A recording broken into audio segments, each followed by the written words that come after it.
Olá, eu sou o Davidson Campos, pesquisador e professor do UNEAB, da Universidade Luterana do Brasil, aqui em Porto Alegre, Rio Grande do Sul. Coordeno a área científica de comunicação e mídia da Associação Brasileira de Pesquisadores Negros. Chamo todos bem-vindos. Essa é uma conferência do 11º Congresso de Pesquisadores Negros, realizado pela Universidade Federal do Paraná e a Associação Brasileira de Pesquisadores Negros.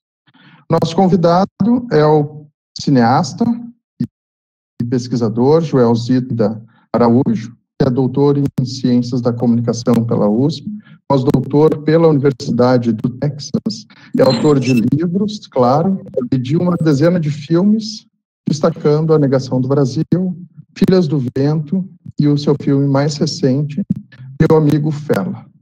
A mesa vai discutir o pensamento e a arte negra, uma contribuição cultural civilizatória. Seja bem-vindo, professor Joelzito, e que tenhamos uma boa conversa e uma boa fala sobre essa temática tão importante neste momento. Bem, um abraço para todo mundo que está me vendo e ouvindo. Um abraço para você, Davidson, para a Kátia Lambert, que está nos fazendo ali tradução em Libra. Enfim, um abraço a todo mundo. Essa não é a primeira vez que eu participo do Copênio. Enfim, eu adoro estar aqui e agradeço imensamente a esse convite por mais uma vez de voltar aqui e trazer algumas ideias, algumas reflexões. Bem, hoje eu, na verdade, não tenho muito eu tenho mais dúvidas do que certezas a trazer para vocês, mas eu acho que faz parte do nosso trabalho estar em contato com as interrogações, e não somente com as respostas. Eu gostaria de começar lembrando que, recentemente, eu fui convidado pelo Instituto Moreira Salles a fazer um curta-metragem que expressasse a minha visão enquanto artista do momento atual, que nós estamos vivendo agora nesse período de pandemia. Enfim, vamos tentar ver aqui esse trabalho, é um trabalho de 6 minutos, se chama O Início do Fim, né? Vamos ver o trabalho e depois eu começo acho que vai me ajudar a introduzir essa reflexão. Vamos ver o vídeo, então? Vamos lá.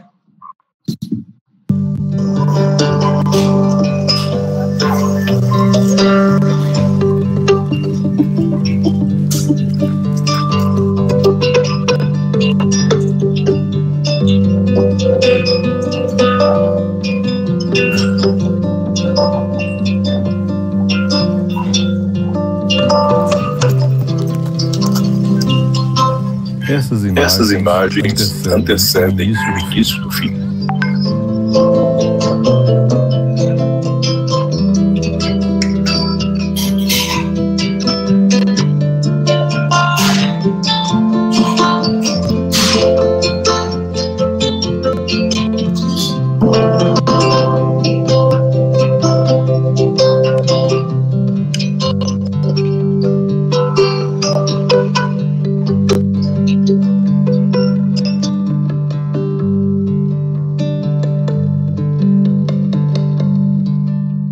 Os registros que fiz de crianças brincando na Ilha da Brava, em Cabo Verde, que despertam lembranças de minha infância em um Brasil que me parecia ingênuo e despreocupado. E minha mulher, em uma praia da Ilha do Fogo, deslumbrada com este belo arco-íris, que metaforicamente parecia prenunciar o início de outro fim. Olha, tu consegues ver o fim do arco-íris, não consegues? Eu consigo ver o fim do arco-íris.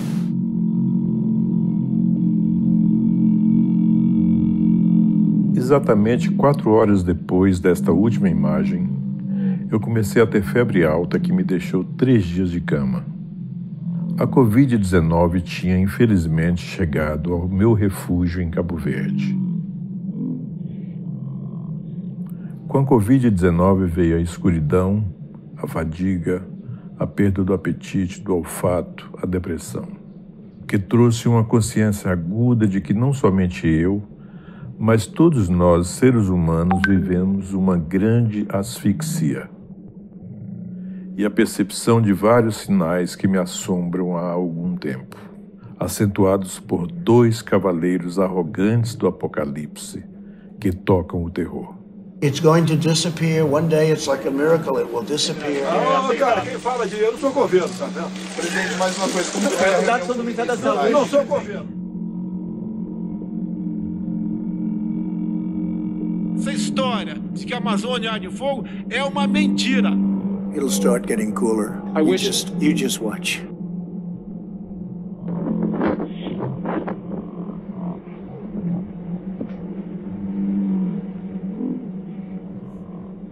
Ambos impulsionam com seu egoísmo brutal a destruição do diverso, a destruição daquilo que não podem ou se negam a compreender.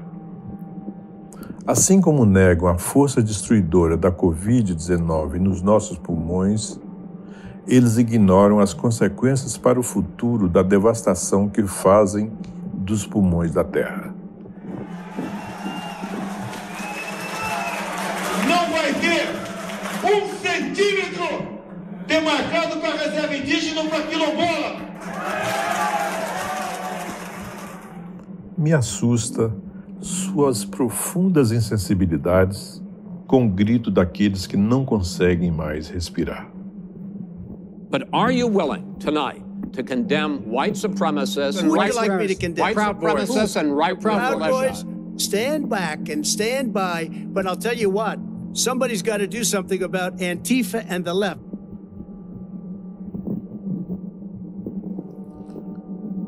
Ambos não conseguem perceber sua insignificância diante de um ser vivo muito mais poderoso.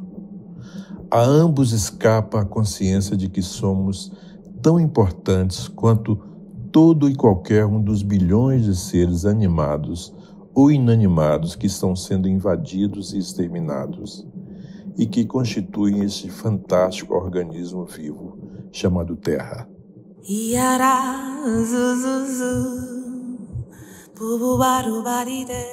Nenhum deles jamais admitiria que a nossa grande diferença de um grão de areia ou de uma minhoca pode ser resumida a 2 elementos: a nossa consciência do fim e a nossa capacidade de provocar o desaparecimento de nossa espécie. Terra, ai, terra, Zumbaduera, zubudududu, budu, zidadabarade, zubadidadida. Pensando melhor, Esse arco multicolorido formado por gotas de chuva, que encantou tanto a mim e minha mulher, não desaparecerá. Mas quanto a nós, seres humanos, liderados por visões tão estúpidas de gente tóxica como esses dois, eu não sei.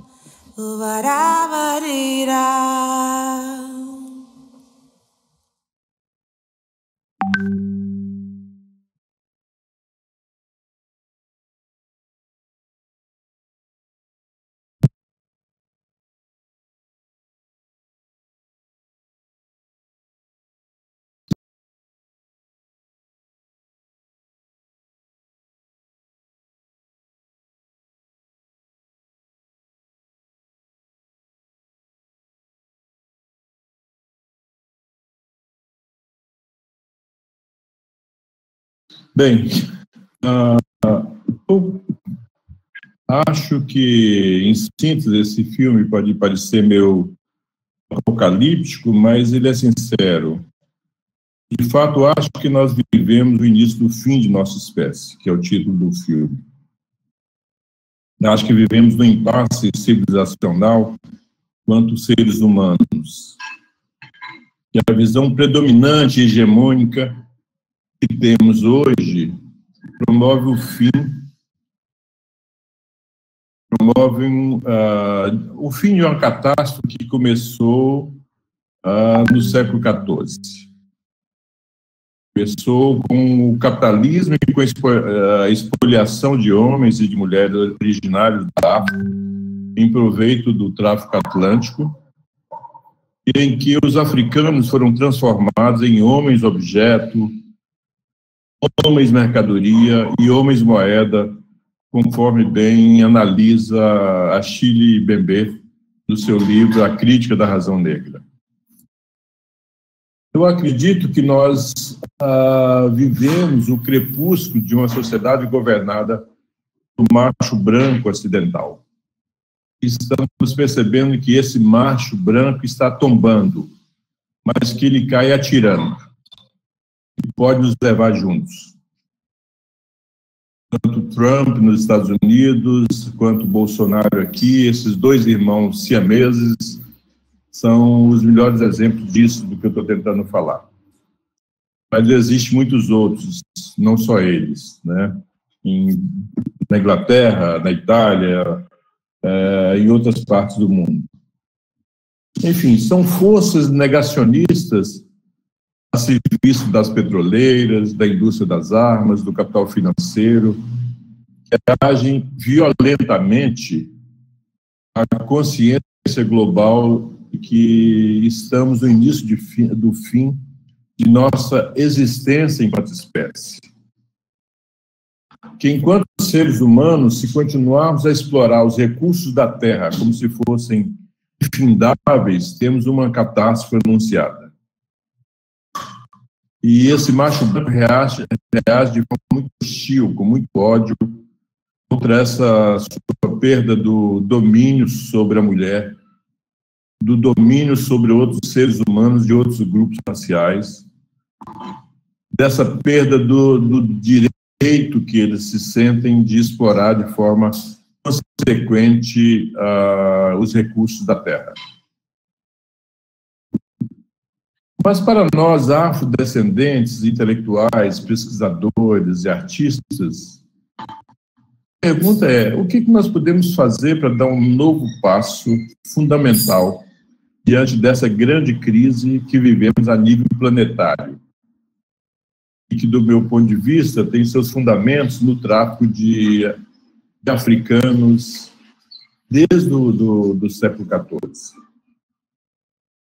Essa é a questão que me perturba hoje, essa é a questão que me move,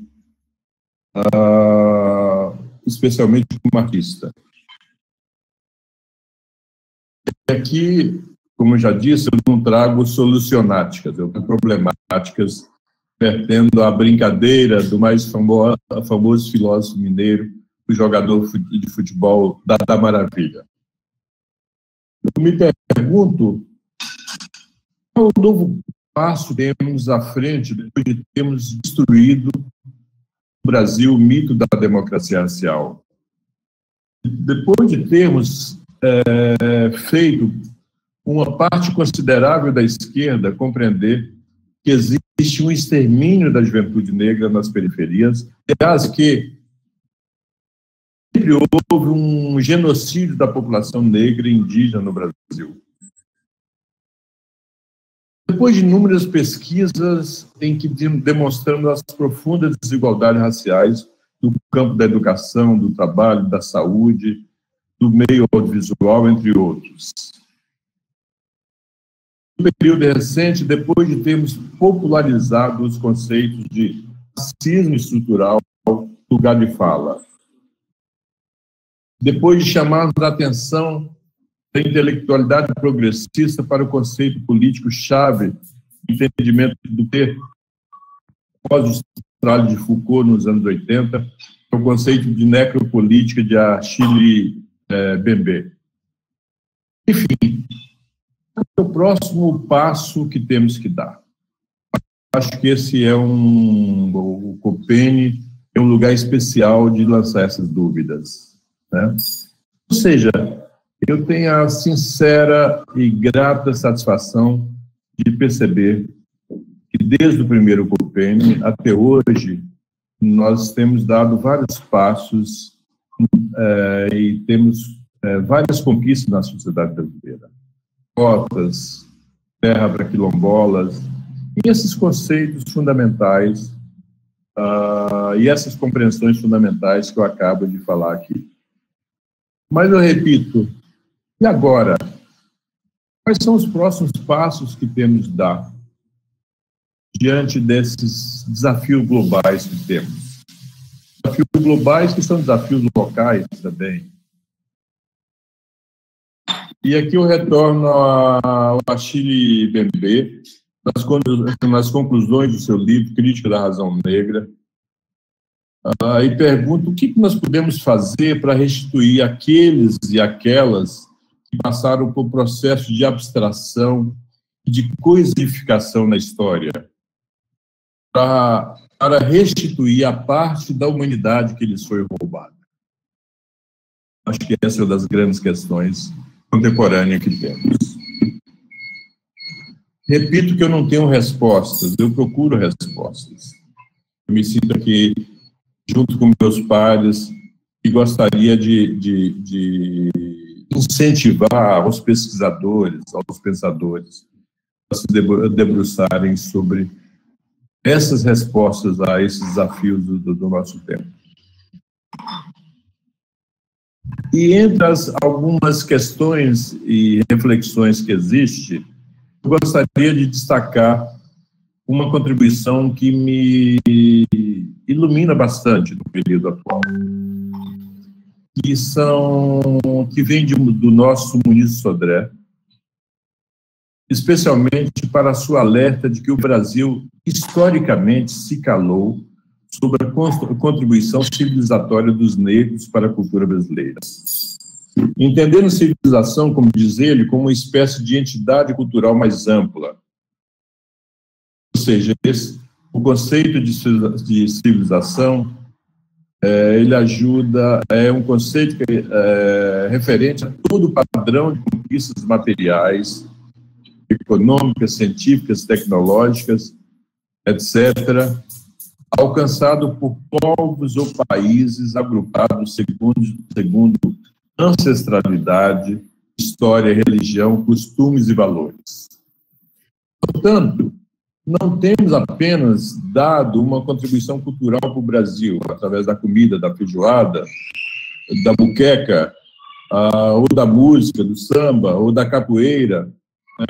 O conceito de civilização, repetindo Sodré, por sua amplitude, é menos mutável do que o conceito de cultura, entendido como dinâmica das trocas, dos empréstimos e das mudanças. Ou seja, toda cultura, repetindo Sodré, no limite antropofágico, isso é, tende a absorver o outro que lhe apetecer. Mas o conceito de civilização é mais amplo. E a nós, afrodescendentes, fomos negados a compreensão de que trouxemos uma contribuição civilizatória para o Brasil. Tanto no Brasil como no caso do latino-americano, as elites brancas criou uma ilusão civilizatória única, eurocêntrica, judaico-cristã, um patrimônio civilizatório colonial que eles lutam para preservá-lo a ferro e fogo. E as outras contribuições civilizatórias, não só dos negros, como das nações indígenas, foram negadas. É o que podemos ver no momento atual, né, dos discursos da extrema-direita bolsonarista, no olavismo, ou do nosso vizinho, da nossa vizinha Bolívia, né, discurso da extrema-direita que deu um golpe no Evo.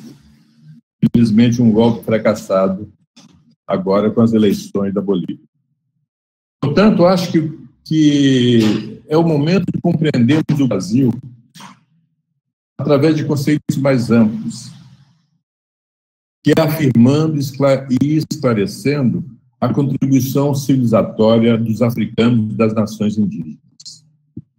E aí, obviamente, nós temos, nesse momento contemporâneo, a partir das necessidades contemporâneas, nós temos de fazer um recorte sobre aquilo que ainda resta e que pode contribuir para sairmos do impasse civilizatório de todos os seres humanos nesse planeta hoje.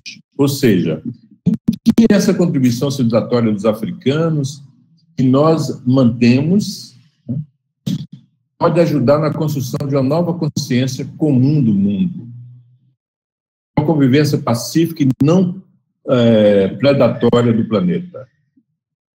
Como poderemos sofrer o planeta sem destruí-lo? Como poderemos criar um novo senso de coletividade baseado na cooperação e não na competição e no individualismo?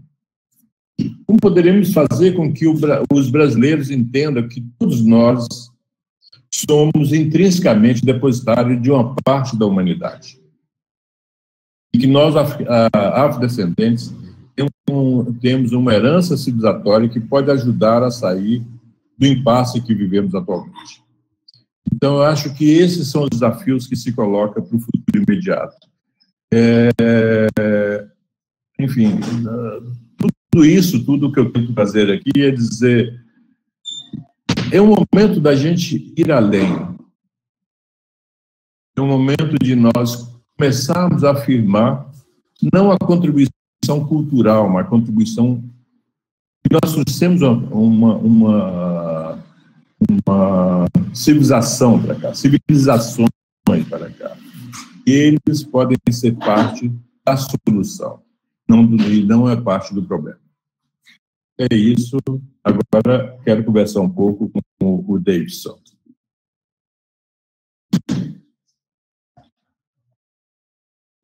Obrigado, professor.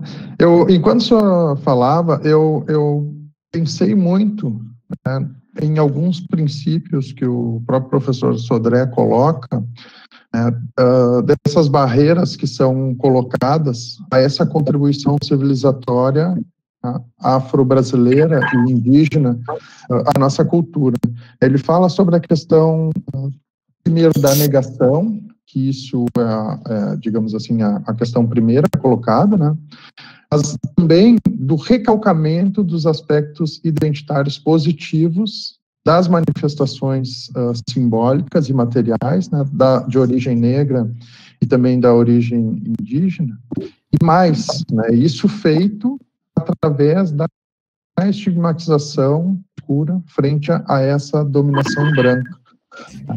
E quando a gente fala sobre a contribuição civilizatória, eu sempre parto, ou tenho como ponto de partida, de que essa contribuição, por exemplo, no nosso país, inventou uma língua. Mais do que uma contribuição à língua portuguesa, houve aqui uma invenção de uma língua portuguesa, né? E isso mostra, então, essa potência civilizatória dessas contribuições afro-indígenas, mas que, seguindo, então, o professor Sodré, né, as relações de poder acabam por recalcar, acabam por silenciar. E mesmo assim, né, esse pensamento negro e, de alguma forma, a contribuição artística, os temas da arte, né, encontram permanentemente linhas de fuga, né, dessa modernidade racionalista, né, e que, de alguma forma, produzem uma permanente reinvenção do Ocidente. Né. Essas reinvenções acabam, infelizmente, apropriadas, né, por esse homem branco, hétero ocidental, e novamente, então, né, retirado de suas matrizes civilizatórias, né, e de alguma forma comoditizado. De alguma forma, então, e acho que é um momento bastante importante para isso, né, essa superação desse modelo civilizatório reducionista, né, como diz o Césaire, passa pela um novo momento de tomada de consciência dessas populações e, de alguma forma, desses aliados que o senhor falava, que a gente encontra na esquerda. Também é uma questão que eu coloco, né, considerando que as respostas ainda são uma busca, né, nessa temática.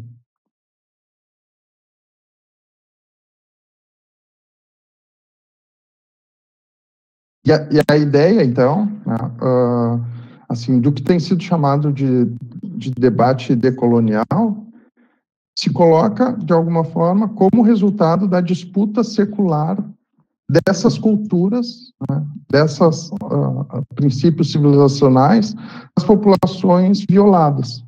Né. E aí eu tenho partido também de um pressuposto, né, que a matriz de produção de conhecimento afro, no sentido que eu penso, né, ele carrega em si, de alguma forma, respostas, né, a essa demanda de um novo sistema mundo, né, um sistema que supere o que está aí colocado e que foi construído realmente a partir de narrativas iniciadas no século 14, assim, né? E aí eu coloco a questão, né, a partir disso. Assumir de forma integral, né, essas contranarrativas e entendê-las como modelo civilizatório, assim,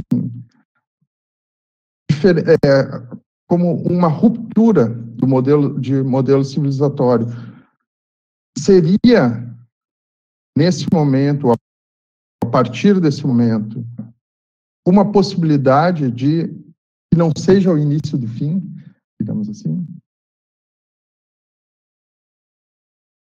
E aí eu lhe pergunto.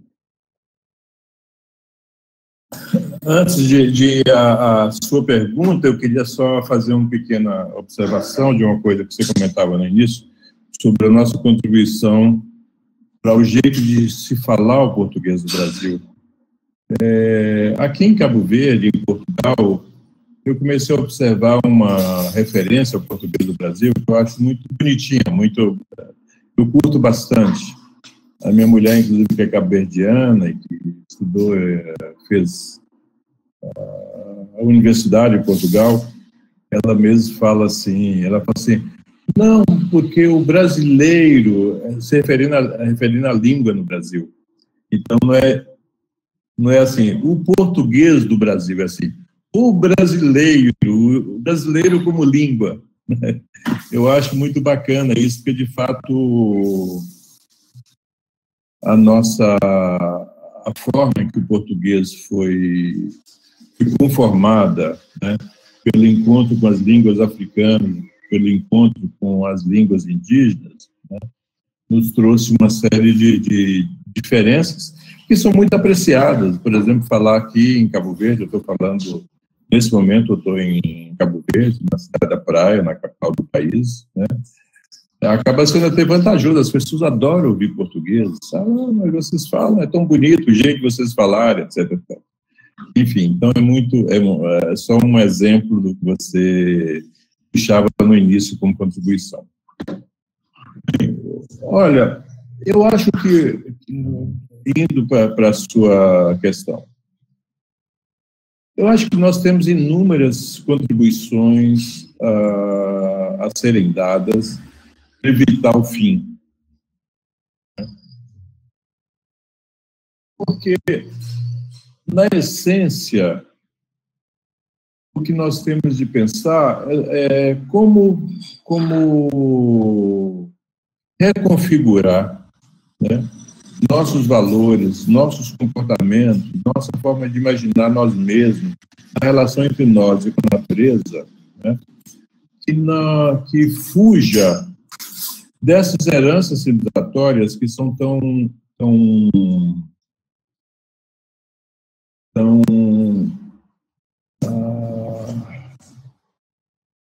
distorcidas. Vou dar um exemplo.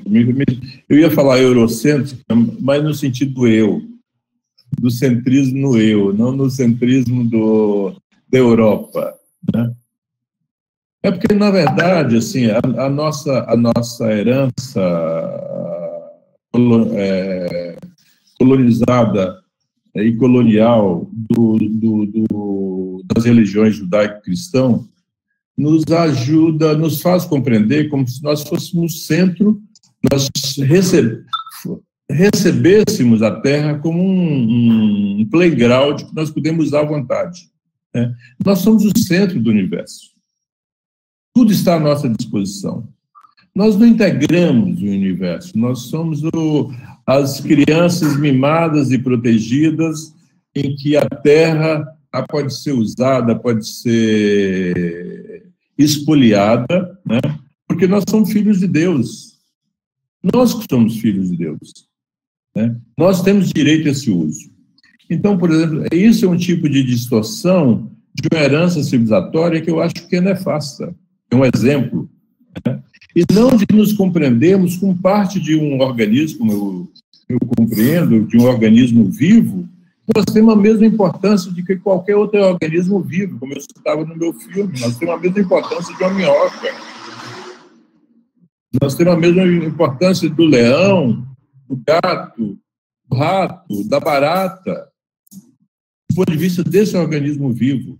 Aliás, esse organismo vivo, ele é capaz de nos expelir, né? Nós estamos vivendo uma pandemia mundial que mostra como que esse organismo vivo reage em relação a elementos dentro de si mesmo que são elementos ameaçadores, e nós nos tornamos uma ameaça para a Terra. Um outro exemplo que eu diria dessa contribuição civilizatória que nós temos também na linha da religião, nós somos marcados por uma cultura em que nós compreendemos o ser humano a partir de uma chave muito esquizofrênica, que a chave nós somos marionetes de duas forças, de Deus e o diabo, do bem e o mal. Então, acho que é uma compreensão que não tem a riqueza e a profundidade que tem as religiões de matriz africana, os iorubás, por exemplo, a compreensão de que cada um de nós incorporamos nossa ancestralidade, incorporamos forças que são forças da natureza. Então, nós somos filhos de Xangô, de Obá, de Inhansã. Então, cada um de nós incorpora, né, uma força e digamos, uma dinâmica e uma energia distinta do outro. E, portanto, trazemos dentro de nós o lado de sombra e de luz, o bem e o mal, né? Então, não existe essa separação absoluta, né, entre o bem e o mal. Então, a visão... Eu compreendo que esse elemento dessa cosmogonia das religiões africanas nos potencializa para compreendermos mais a diversidade. Quando as civilizações judaico-cristãs e islâmica odeiam a diversidade, odeiam a diferença, odeiam o outro. E nós somos portadores de uma compreensão do mundo, do universo, das forças do universo, que aceita a diferença, que aceita a diversidade, né? Portanto, é nesse sentido que eu me trago esse desafio, como fazer dos meus filmes um elemento de uma nova compreensão da forma de estar na Terra, da forma de estar no mundo, da forma de conviver com os outros. São esses desafios que estão colocados para mim, né? Eu acho que esses desafios que são os que eu estou chamando de resgatar e de valorizar a nossa contribuição civilizatória como elemento chave de uma nova compreensão do ser humano e das relações entre os seres humanos e os outros seres da Terra. É isso.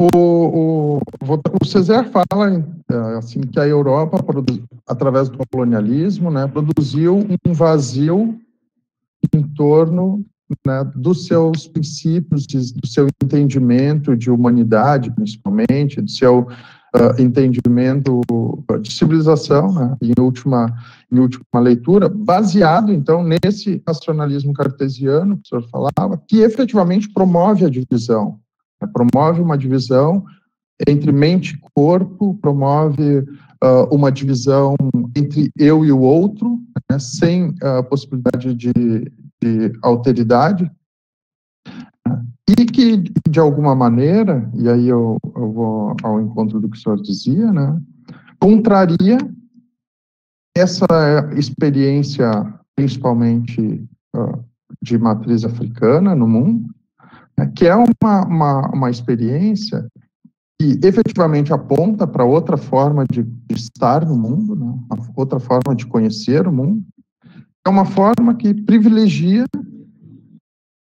a ideia de estar em comum, né, que privilegia a ideia do comunitarismo, que dentro do possível é um dos princípios disso que a gente tem chamado, né, de quilombismo, de aquilombamento dentro da cultura afro-brasileira, e que de alguma forma nos mostra, né, que os momentos de fruição coletiva, por exemplo, né, pensando na arte, tem produzido efeitos muito potentes dentro assim, das nossas vivências, de uma forma totalmente diferenciada, né, dessa individualidade a que nos foi imposta, né, como modelo civilizacional.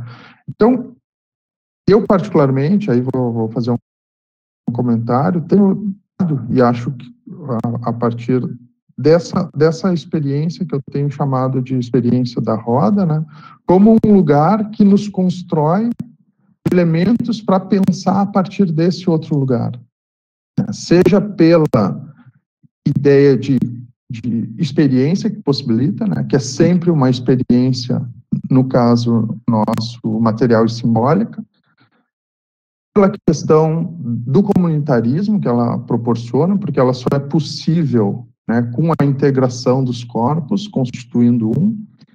De alguma maneira, ela possibilita uma horizontalidade, né, e ela mantém essas características, não da linearidade cartesiana, né, mas das características rítmicas, que, como diz o professor Mukuna, né, vai ser constituinte desse movimento que nos produz axé. Então, essa ideia de uma nova forma de estar no mundo, com esses referenciais que nós guardamos, né, nós, enquanto diaspóricos, na religiosidade, né, ela é constituinte exatamente desse outra forma civilizacional. E aí, partindo disso, eu lhe pergunto, é uma questão, assim, também a ser refletida, né, como essa experiência de retorno, né, no seu caso, para o Cabo Verde, fomenta e lhe instiga, né, a aprofundar a reflexão a partir desse lugar, considerando que a sua obra, né, responde, digamos assim, antecipa, né, essa sua perspectiva de criar novas formas de estar no mundo, né, e aí já diz Deleuze que o artista é um criador de afetos, né, de devires humanos. Então, como essa sua experiência de retorno, então, lhe aprofunda e lhe ajuda a pensar sobre essa nova possibilidade, essa nova proposição, né, de uma forma de estar no mundo?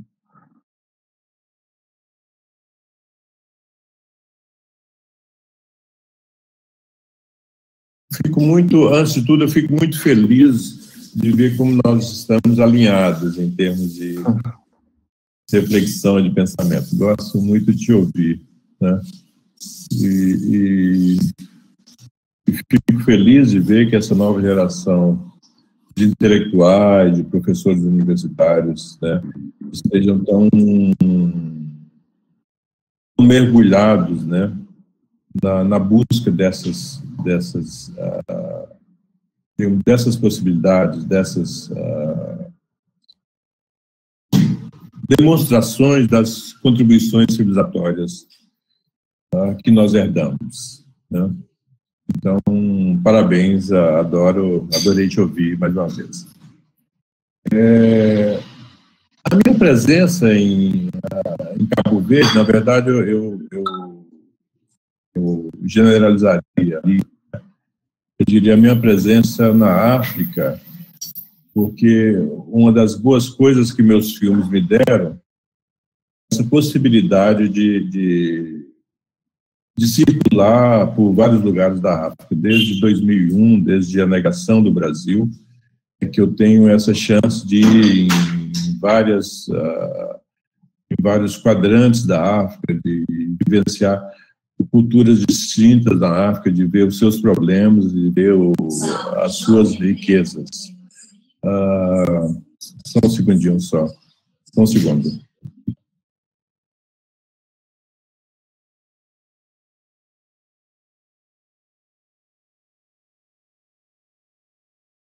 Bem, então, uma das coisas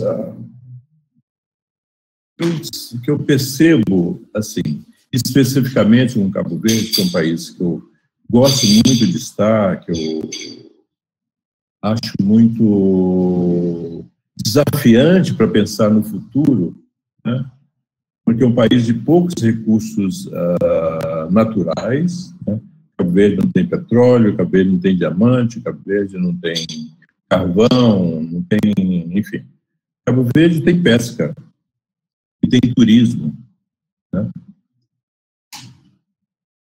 E eu acho que o modelo, assim, pensar Cabo Verde no futuro, o modelo ocidental, individualista ocidental, não cabe aqui.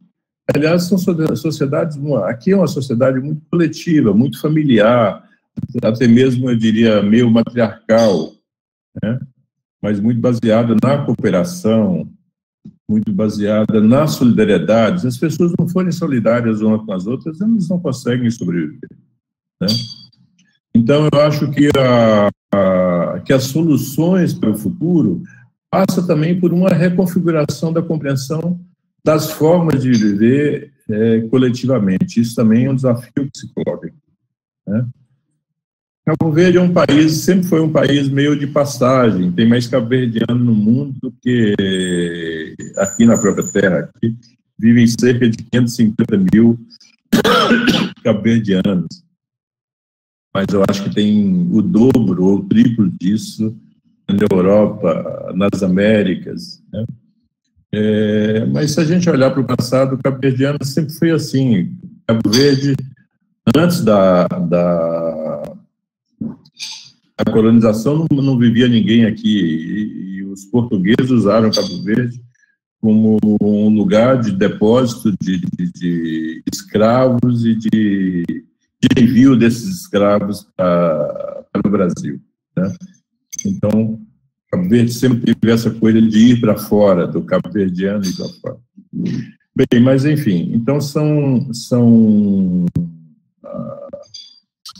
quando eu observo a África como um todo, eu acho assim que a África também vive os mesmos dilemas que nós vivemos, né? Eu até mesmo acho que em termos de pensamento, de contribuição dessa herança africana, o Brasil está bem avançado em relação a Cabo Verde, por exemplo. Acho que a intelectualidade cabo-verdiana, mas a panafricanista, ela não tem muita visibilidade nesse momento. Embora Cabo Verde tenha nascido, a independência de Cabo Verde tenha vindo do Amílcar Cabral, mas, quer dizer, eu não encontro com facilidade os herdeiros de Amílcar Cabral aqui nos meus encontros com as pessoas. Então, assim, eu vejo ainda uma influência muito grande de Portugal, eu vejo uma influência muito grande dos Estados Unidos por aqui. Isso não acontece só em Cabo Verde, isso acontece em outros países de língua portuguesa, na África, como Angola, como Moçambique. Eu vejo essa ligação muito grande, tendo Portugal como metrópole, né? Eu vejo também o mesmo tipo de vínculo do Senegal com a França, né? Burkina Faso com a França. Então, acho que aquela grande geração de panafricanistas, aqueles grandes pensadores do passado, né? Eles foram derrotados, aliás, eles foram exterminados, né? E hoje você começa a ter uma nova geração de pensadores, como um que eu citei aqui, que é o Achille Mbembe, né? Eu acho que está propiciando uma espécie de renascimento de um pensamento africano. Então, eu acho que figuras como ele e outros, né, descortinam um novo horizonte que ainda não é hegemônico, que ainda é alternativo, que ainda é pouco conhecido em todo lugar, né? Mas eu, enfim, acho que a África é um campo de muita criatividade, de muito pensamento, embora as figuras mais interessantes ainda sejam alternativas, não sejam mainstream, não sejam pensamento dominante.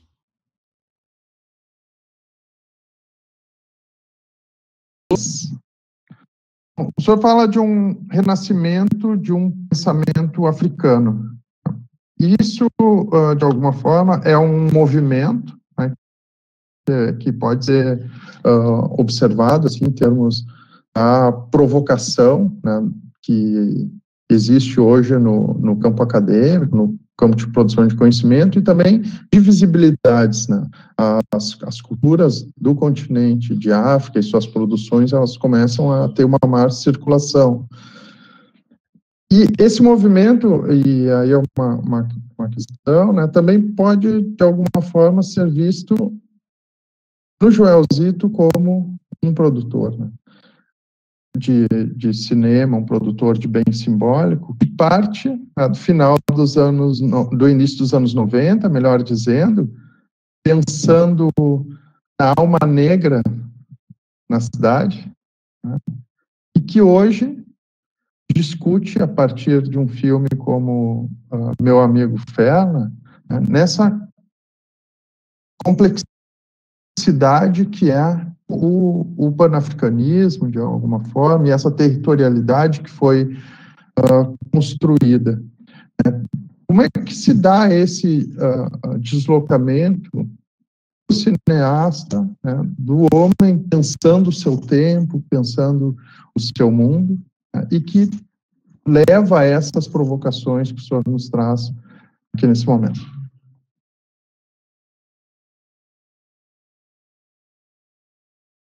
Pois é, digamos, a guinada que eu tenho tentado dar na minha carreira como cineasta, e obviamente que vai interferir na minha produção intelectual, se bem que minha produção de artigos e de livros está bem lenta, eu estou mais centrado mesmo no roteirizar, dirigir, produzir filmes e séries, né? Então, assim, eu tenho embora na minha concepção do fazer de cinema, né, na minha metodologia de trabalho, tudo que eu mergulho, qualquer tema que eu mergulho, passo por muita pesquisa antes, por muito conhecimento da produção acadêmica também feito para aquele tema, né, muito contato com aquelas pessoas, e isso me acaba enriquecendo do ponto de vista intelectual acadêmico, né? Mas o meu interesse, grande esforço, produção artística, é de transformar isso em filmes, é de transformar isso em séries de streaming, né? Mas, enfim, a guinada que eu tenho buscado tem um pouco a ver com a natureza dessa reflexão que eu fiz aqui. E ainda, para mim, é uma reflexão bem iniciante, né? Eu não sei, eu estou refletindo a partir de uma angústia, a partir de uma intuição, né? E essas questões que eu estou colocado, elas vêm de uma... Enfim, também essa minha condição de uma pessoa que circula pelo mundo. Os meus filmes me deram essa possibilidade de circular em vários continentes, de sentir o mundo a partir de pulsações distintas de vários lugares. E o que eu percebo a partir daí é que eu percebo a profundidade da nossa ignorância, enquanto brasileiros, na nossa formação educacional, na nossa formação intelectual, propiciada não só pela academia, mas pelo que nos oferece nas salas de cinema, pelo que nos oferecem as páginas de cultura dos jornais, né? Então, isso cria em nós uma ignorância muito grande sobre as grandes contribuições da humanidade que não passaram pela Europa, que não passaram pelos Estados Unidos, né? Então, hoje a África começa a ter uma certa visibilidade, os pensadores africanos, as pensadoras africanas, os políticos, as políticas, enfim, mulheres e homens, escritores, escritoras, começam a ter uma certa visibilidade para nós, que estamos atentos a isso, né? Mas eu diria que elas ainda são um pouco populares do ponto de vista da média daqueles que possuem ou que se interessa em alimentar em si mesmo o seu crescimento cultural do mundo. E a nossa ignorância é profunda em relação à Ásia, em relação aos pensadores indianos, em relação aos pensadores chineses, enfim. Imagina as culturas mais ricas do mundo, que é a cultura chinesa, uma cultura de milênios, né? É só nós observarmos como agora com a pandemia da Covid, que os chineses são tratados como ignorantes. A vacina chinesa parece que, olha, essa vacina ventinha, sabe? Assim, é como se viesse do lugar mais atrasado em produção cultural e de conhecimento do mundo, né? Isso é só possível ter essas afirmações preconceituosas em relação ao potencial de contribuição da Índia, da China, né? Por conta dessa nossa formação colonizada, que nos tornou ignorantes da história da humanidade, né? Então, do nosso ponto de vista como realizadores de cinema, e na essência nós realizadores de cinema não somos nada mais do que os contadores de história modernos, né? Nós viemos de uma longa tradição de contadores de história, né? Nós ressentimos dessa ignorância os grandes contadores de história africanos, os grandes contadores de história dessas outras partes do mundo que não foram valorizadas pela hegemonia europeia e norte-americana do mundo, né? Então, a minha guinada nesse momento é de certa forma, de buscar auxiliar para diminuir esse lapso, diminuir essa clivagem profunda que a gente tem. Fela, por exemplo, no meu filme, meu amigo Fela, não é só um filme sobre o gênio musical que criou o Afrobeat, que é o Fela Kuti. É um filme sobre uma geração de pan-africanistas, sobre a potência dos pensadores e das pensadoras negras, né, na segunda metade do século XX, que não é parte da compreensão da maior parte da maior população, da população universitária brasileira, da minha geração de brancos, né? Então, quer dizer, a intenção que estava por trás do filme era de ajudar a contar essa história, de diminuir essa distância, né? Os meus próximos projetos são projetos autorais, quer dizer, eu não faço só os filmes que eu gostaria de fazer, me envolvo nos projetos de sobrevivência também, né? Mas os meus próximos projetos passam por isso aí. Eu tenho um projeto para Cabo Verde, de um filme sobre Cabo Verde. Eu e minha filha, que é produtora, nós compramos os direitos do livro da Pauline Sigiane, da grande escritora moçambicana, o Niquete, uma história de poligamia, né? Então, eu estou muito voltado, nesse momento, por estreitar artisticamente esses vínculos entre Brasil e África. Essa que é a minha intenção, essa que é a minha meta no momento. Um movimento, por si só, né, que oferece uma outra perspectiva civilizacional, considerando que é uma superação, uma busca de superação, essa divisão, né, que a gente falava antes e que foi provocada por esse epistemicídio da colonização. Pensando um pouco sobre, assim, ou a partir de categorias mais estéticas, né, dá para dizer que, de alguma forma, sua proposta retoma, né, uma ideia de arte funcional, digamos assim, que é a característica das nossas tradições, de alguma maneira, né, produzindo sentidos e principalmente questões para o mundo da vida, né, e rompendo também a partir do cinema, no seu caso, mas da arte de uma forma geral, dessa ideia que nos é imposta de autonomia da arte, né? Então, essa retomada, e que por muitas pessoas classificada de uma forma pejorativa de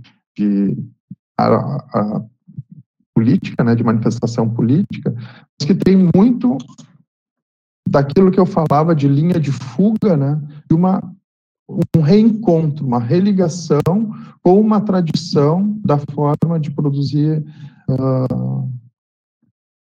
bens simbólicos, né. Esse seria também um dos caminhos, né, não uma resposta, mas um dos caminhos para uma maior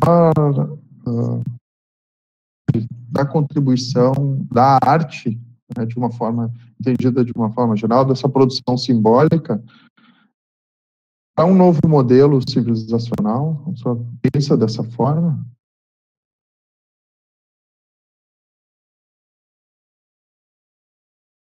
Eu penso exatamente assim, né? Eu gosto do cinema, né, enquanto produção de novos paradigmas, de novas sensibilidades. Enfim, não sou contra o cinema comercial, o cinema de puro entretenimento. Embora o cinema, mais de puro entretenimento, ele é profundamente ideológico, é profundamente de intencionalidades. ele vende modos de vida, ele vende percepções das relações entre seres humanos, e às vezes vende muito preconceito, vende muito estereótipo, e muito ódio também, né? Então, o cinema ele sempre está comprometido com a visão de mundo dos seus criadores. Acho que a arte, de um modo geral, sempre está comprometida com a visão de mundo dos seus criadores, de quem a faz, né? Mas só que tem uma parte dessa arte que é absorvida pelas pessoas como uma arte não política, não ideológica, né? Então, a gente sabe o quanto que isso é falso, o quanto que isso é mentiroso, né?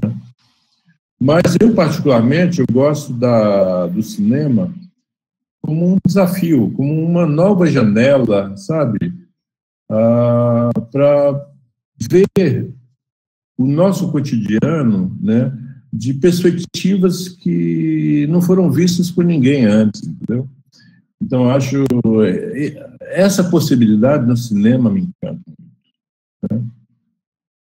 E do nosso ponto de vista de nós, que temos essa ancestralidade africana nas veias, né? No sentido literal das veias, né? Eu acho que nós temos um caminho muito aberto, muito rico, muito interessante de possibilidades narrativas, né? Então, tanto do ponto de vista de histórias locais no Brasil, quanto do ponto de vista da gente olhar para o mundo enquanto diaspóricos. Então, acho que nós podemos abrir muitas sensibilidades, muitas alternativas de sensibilidade, de enriquecimento do ser humano.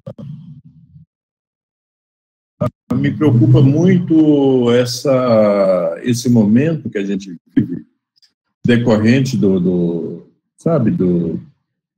das matrizes judaico-cristãs, judaico-cristã que,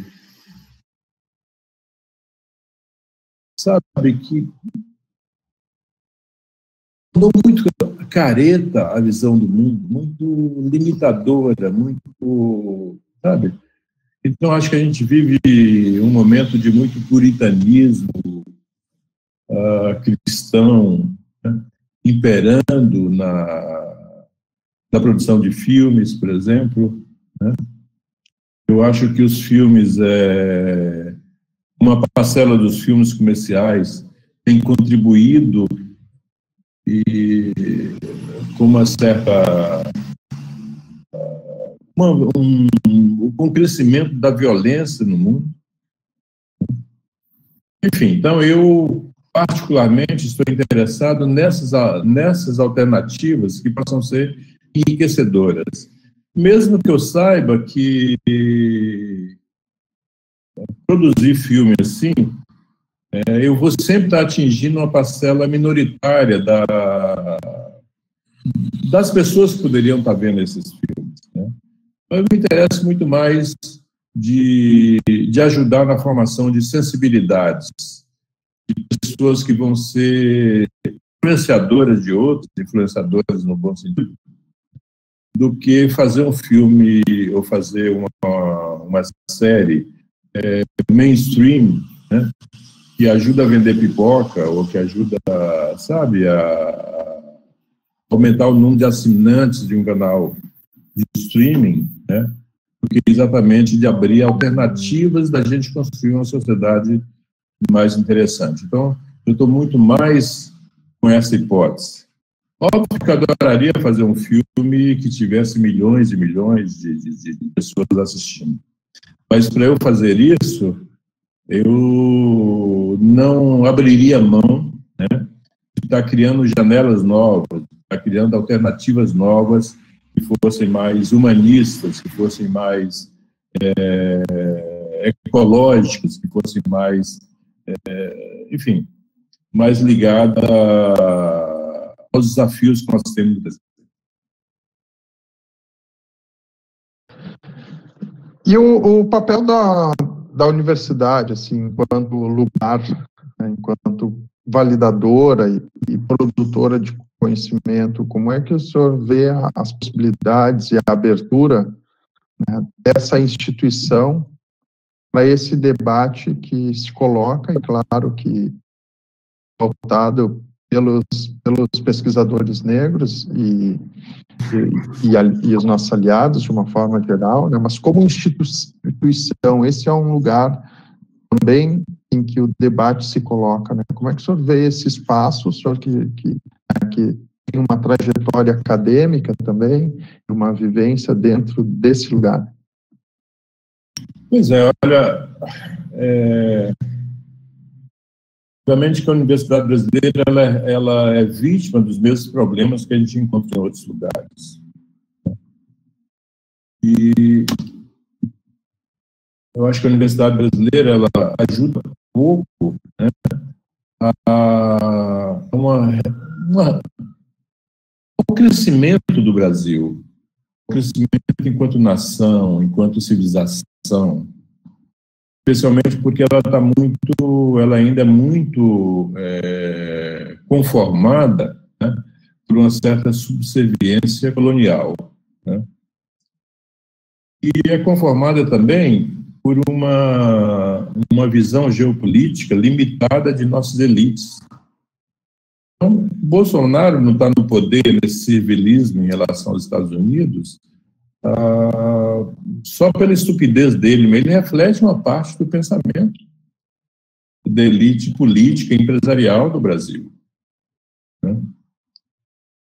E nós perdemos, e eu espero que a gente resgate, né, um momento muito rico que nós vivemos 10 anos atrás, em que o Brasil se abriu para o mundo, o Brasil se abriu para a diversidade, o Brasil começou a negociar, a trocar produtos, a trocar bens culturais, né, com todos os continentes. O Brasil se abriu para a África, o Brasil se abriu para a Ásia, os BRICS foram criados nesse sentido. Então, quer dizer, eu acho que a universidade brasileira ela ainda ressente muito dessa visão geopolítica limitada, subserviente de nossas elites políticas e econômicas. Eu acho que nós, na nossa formação enquanto pesquisadores afrodescendentes, nós podemos ajudar a quebrar essas limitações da universidade, né? Porque o Brasil, para dar saltos enquanto nação, e nós somos uma nação continental de imensos recursos humanos, naturais, etc., etc., a gente quebrar isso, nós de fato temos de quebrar esse paradigma dessas relações exclusivas com os Estados Unidos e com a Europa, né? O Brasil precisa, para dar um salto, inclusive em termos de qualidade de vida da maior parte do seu povo, da grande maioria do seu povo, o Brasil precisa se abrir para as relações de troca com a África, se abrir para as relações de troca com a Ásia, como vinha fazendo antes, e que agora essa coisa se limitou novamente, né? Eu acho que a universidade é o grande ponto de formação de tudo isso, né? Por exemplo, me encantou esse período no Brasil que se abriu as universidades, quando em Mato Grosso abriu uma universidade que tinha como vínculo e como intenção de troca com o Japão e com a Ásia, quando no Ceará se abriu as universidades que tinham como intenção de troca dos seus estudantes, inclusive na vinda de estudantes estrangeiros e de pesquisadores com a África e por aí afora. Eu acho que esse é o caminho necessário, nós temos de continuar trilhando com força. Então, eu acho a universidade fundamental, e acho que essa geração de pesquisadores, de professores que participam do COPENE são elementos de liderança muito grandes nessa retomada. O senhor falava no início, eu acho que é um tema central, assim, da própria produção que o senhor nos mostrou, do início do fim, né? de um momento de recrudescimentos aqui na sociedade ocidental, de uma forma geral, no mundo, que apresenta algumas contradições, né? Ao mesmo tempo que a gente caminha, né, para o próximo passo, né, como o senhor colocou, né, a questão do entendimento e da visibilização do genocídio, né, a popularização de alguns conceitos importantes para a gente pensar e principalmente para a gente entender a nossa sociedade, né, que seja o esclarecimento da ideia da democracia racial, né, como um mito. Se a gente tem esses movimentos, por outro lado, teve movimentos de obscuridade, né, podem ser assim, referenciados pelas figuras que o senhor escolheu, pelo Trump, pelo Bolsonaro, e toda essa direita pseudo-conservadora, né, pseudo-liberal, que tomou o poder. O senhor vê isso como uma resposta desses poderes estabelecidos exatamente a esses movimentos que são, de alguma maneira, movimentos emancipatórios, movimentos de superação desse modelo? Isso indica possibilidades, assim, indica esperança, se a gente pode utilizar essa palavra, que dessa contradição, né, desse enfrentamento mesmo, a gente consiga apontar para um novo modelo, de uma nova forma de estar no mundo, para, de alguma forma, driblar, né, essa perspectiva de fim. Eu tenho muito medo da estupidez humana. Quanto mais eu envelheço, mais eu tenho medo da estupidez. E da revanche dos estúpidos. Tem muitos seres humanos que são, infelizmente, são estúpidos mesmo, são ignorantes, são brutais.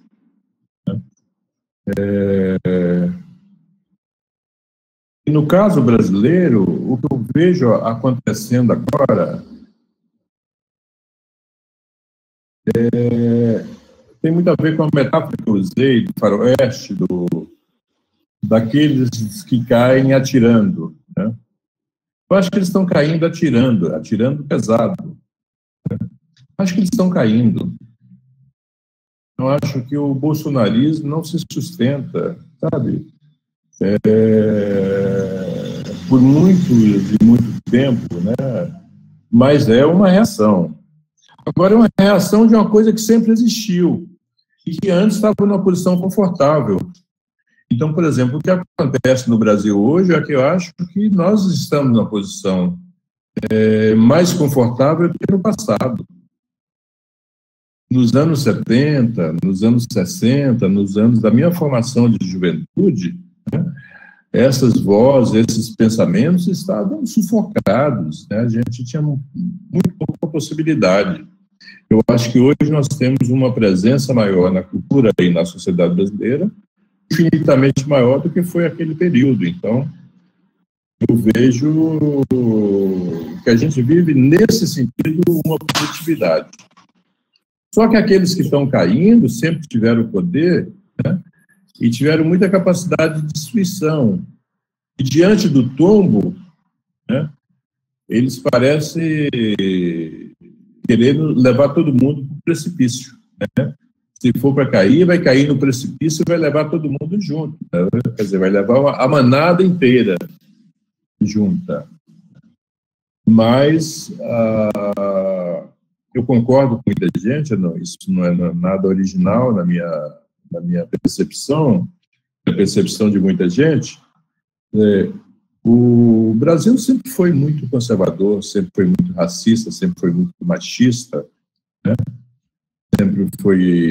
Sempre teve muitas visões equivocadas. Essas visões equivocadas que agora são reativas, porque elas estão numa fase de perda, numa fase da ameaça dessa perda, né? Aliás, eu acho que o Brasil, do meu ponto de vista, quer dizer, não só do meu, mas eu acho que o Brasil sempre foi assim. A norma no Brasil sempre foi essa violência do jeito que a gente está vendo agora no período bolsonarista. dessas forças conservadoras. Eu acho que o que a gente viveu após 88, após a Constituinte, a saída dos militares do poder e a Constituinte de 88, foi um período, infelizmente, de exceção, não foi a norma, né?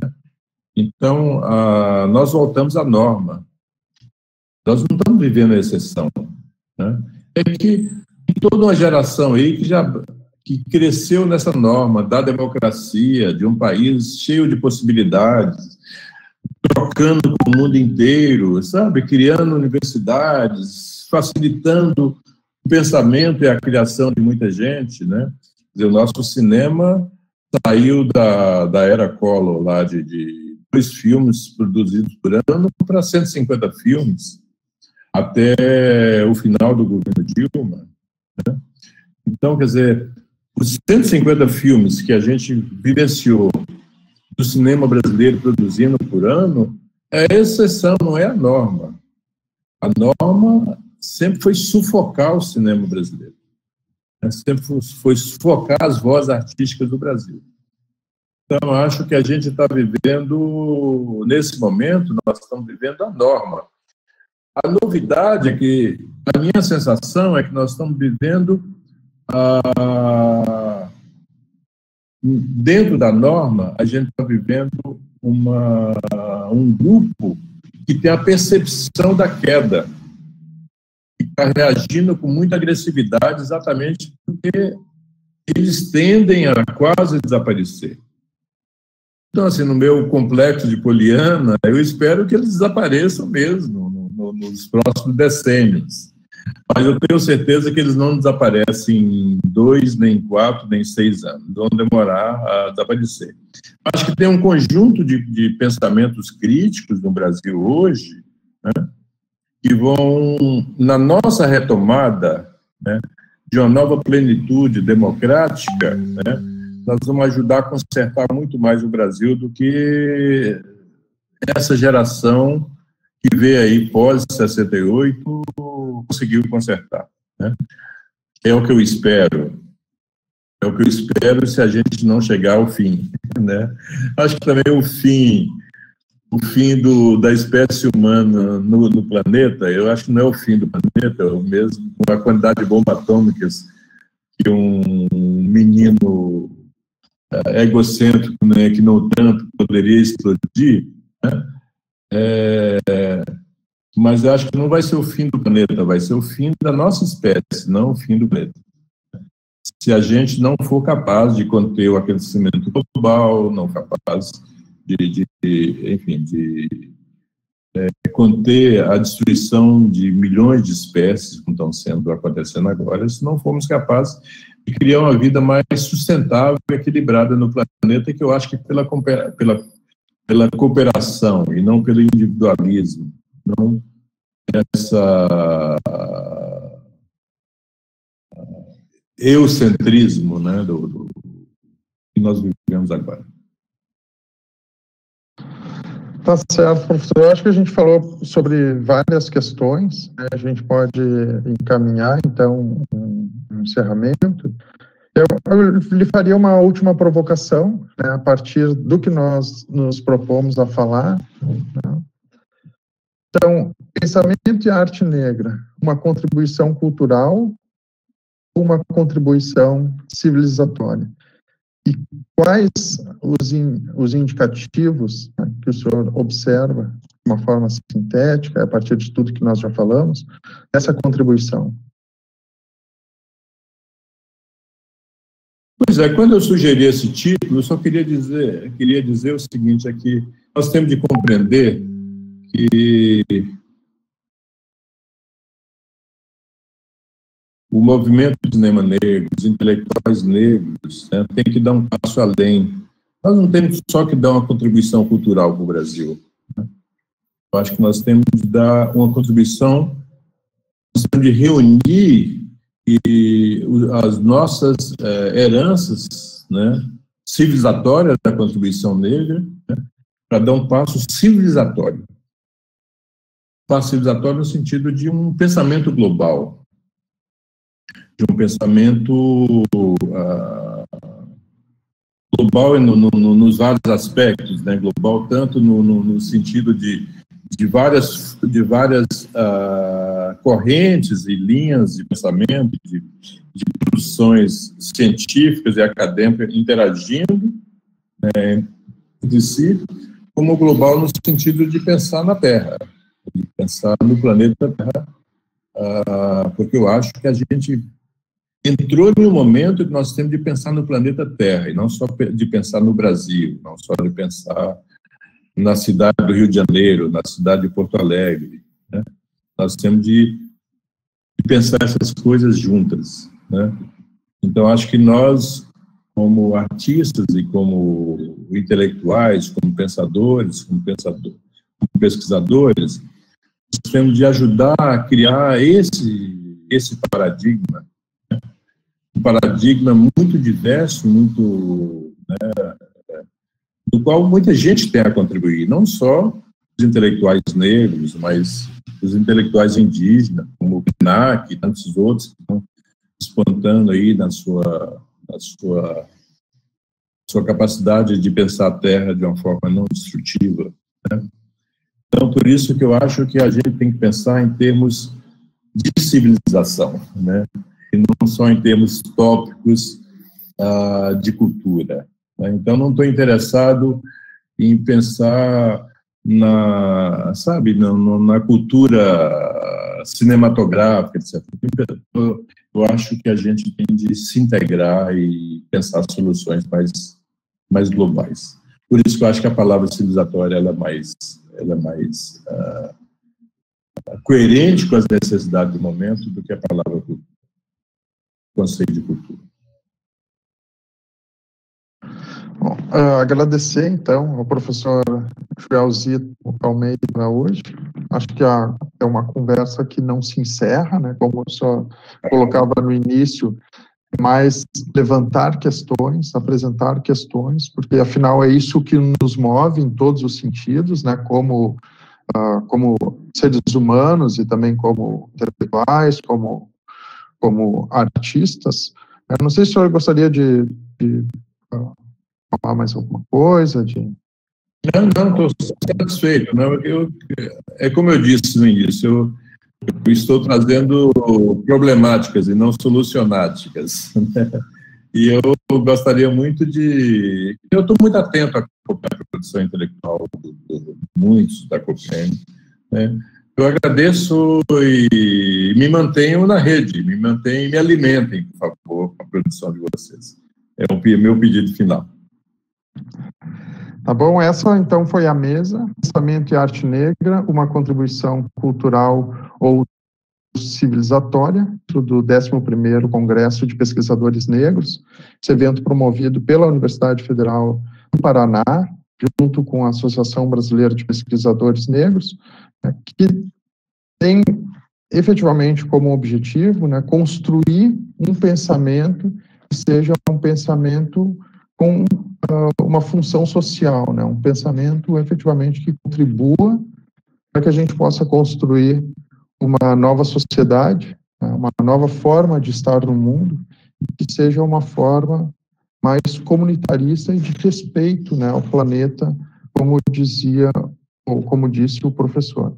Agradeço sua participação, sua disponibilidade, agradeço a todos que assistiram e convido para que vocês continuem acompanhando as atividades do Congresso, realizado de forma mediada e que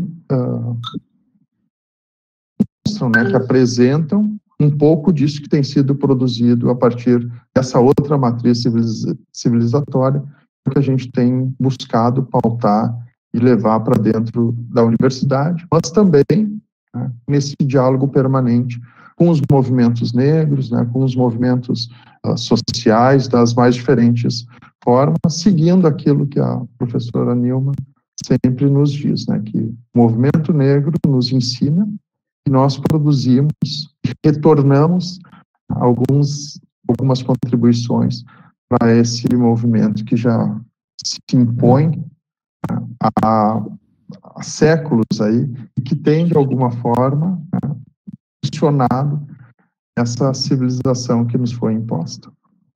bom, professor? Muito obrigado. Grande abraço. Tchau, tchau.